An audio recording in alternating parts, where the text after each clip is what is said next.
want you all to just stop for a moment and to take a look at me. What kind of person do you guys think I am? A poem?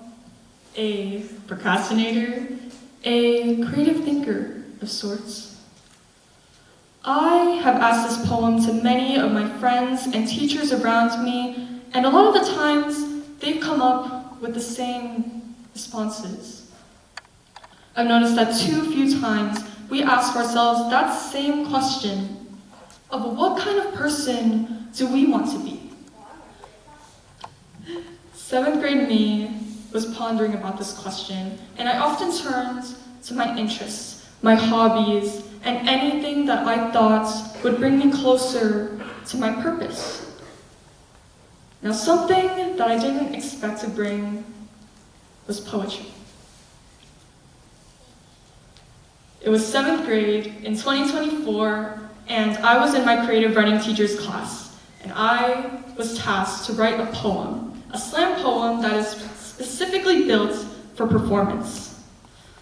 Now, I, at the moment, had never written any kind of poetry or anything of that kind of sort. But her task was simple, to write a poem about a position of power. Now, for me, I needed some help to write it out, so then I went home and came back the next day with a poem in mind that you see right over here. I showed it to her, and then I waited and waited for her response to see how it was. And let me tell you, she took one look at it, and she was like, Caylie, come here. This is the worst poem that I've ever seen in my entire life, in my years of teaching. I'm just kidding, that did not happen. In fact, she loved that poem so much that she wanted me to recite it in front of the entire school to see, which, again, I had never done before. And of course, seeing that look in her eyes, of seeing how far I've come in my creative writing journey to write this, I accepted.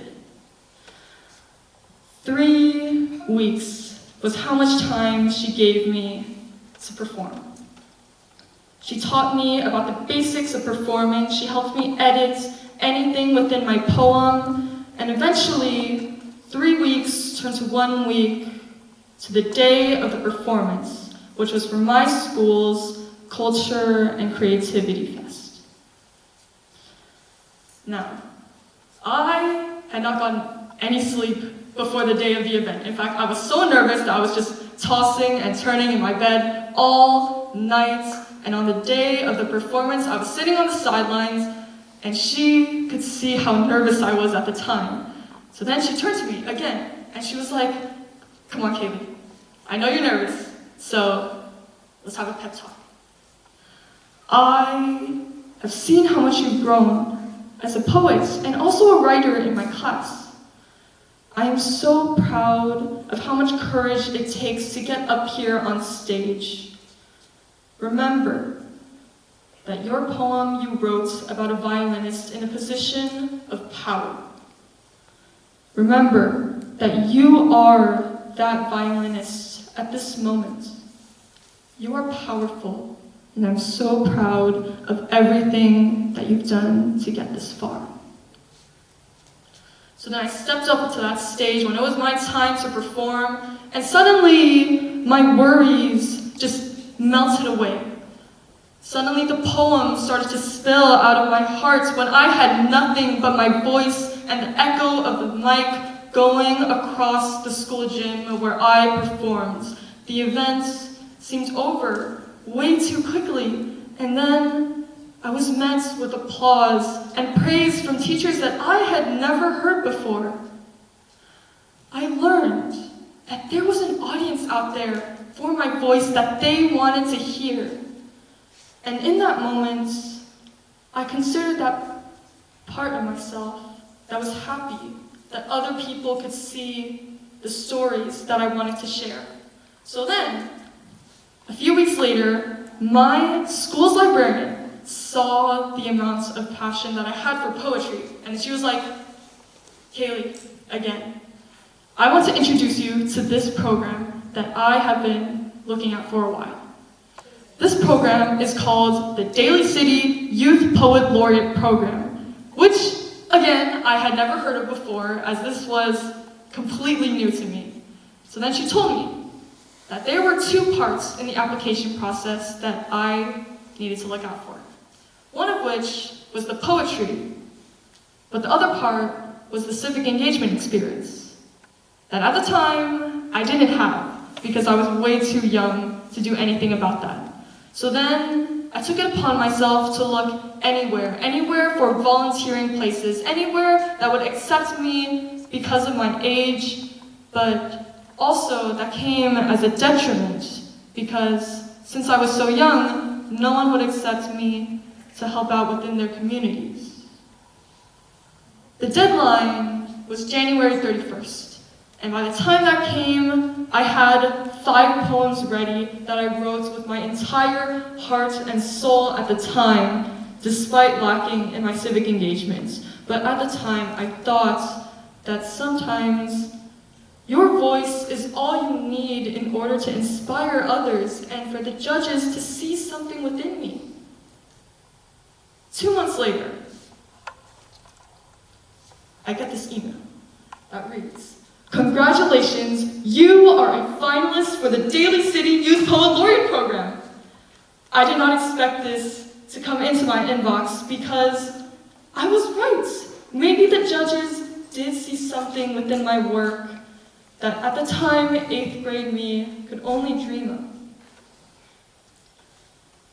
As mentioned before, they wanted me to perform at their commencement event, which would eventually state the winner of the program.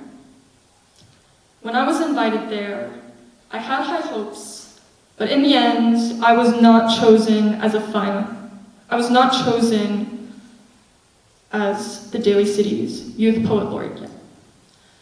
But at the time, it didn't matter. It, in fact, validated me again that there was an audience waiting to hear what I had to say, and I thought that completed a part of me. So then, I knew that there was always going to be a next year in my freshman year when I could reapply and take that time to grow as a community leader and also a poet. Freshman year of 2025, I looked everywhere for any kind of civic engagement opportunities that would accept me, and turns out there were a lot more opportunities waiting for me. I participated in recreation services, my school student government work, and I also even started a literary magazine in middle school. Eventually, the program's deadline came again. And that time, I didn't have anything written down in terms of poetry, which is strange because that would have never happened in 8th grade. The application deadline was today at the time. It was January 31st, and I still had nothing. Eventually, I managed to put something together at the very last moment. Only this time, I didn't write out of passion. I didn't write because there was someone wishing that I could be there up on stage. I wrote because of a timer.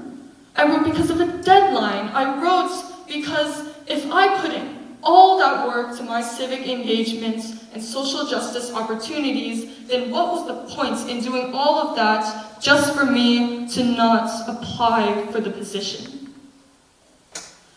I was not able to write a poem for 2 months after that application deadline. And then, within those 2 months, I get that same email. "Congratulations, you've been chosen as a finalist for the Daly City Youth Poet Laureate Program." Only this time, I knew that I had a better chance at winning because of the work that I put in, and I felt like I had something to lose.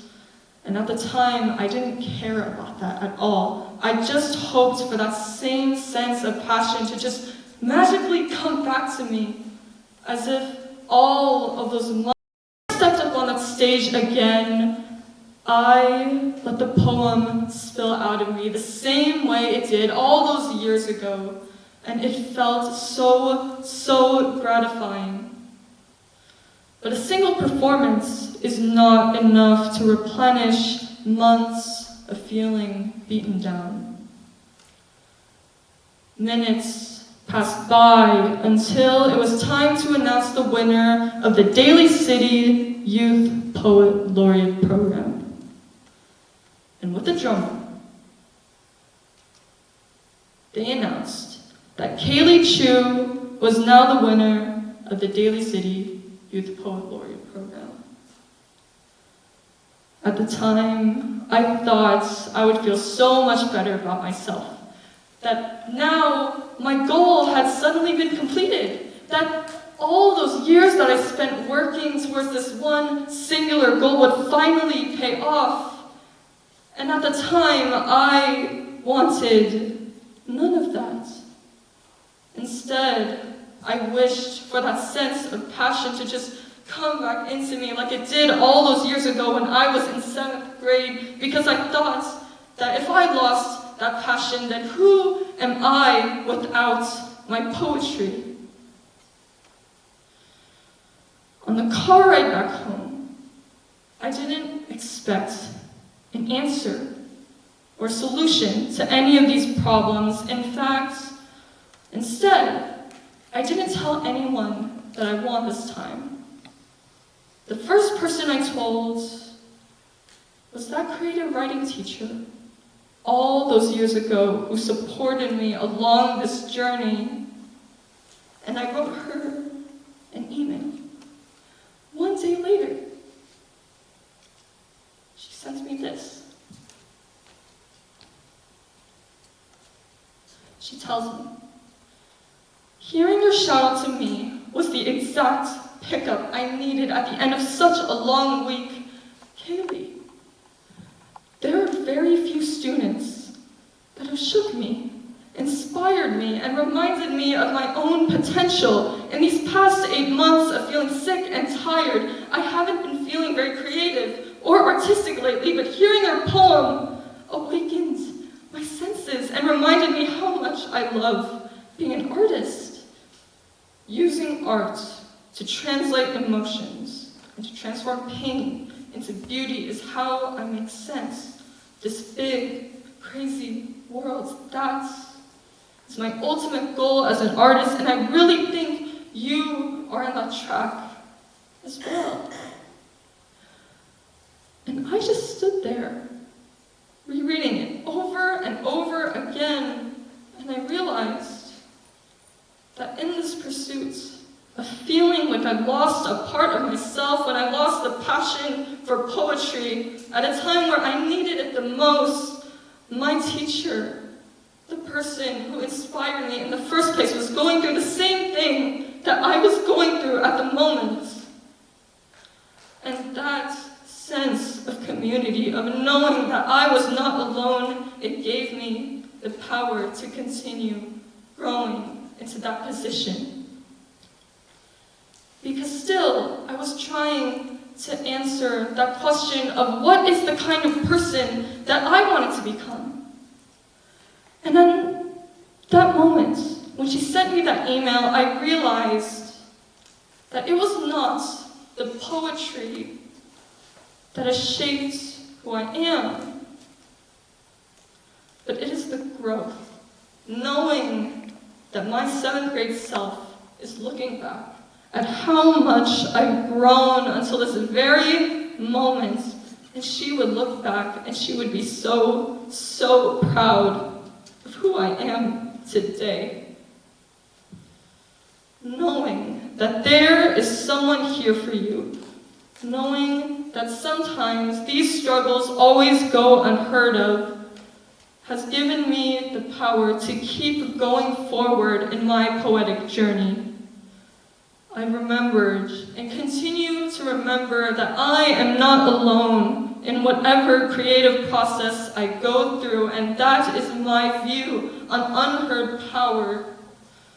There is so much creativity that I'm still able to give, and that I am still trying to get back.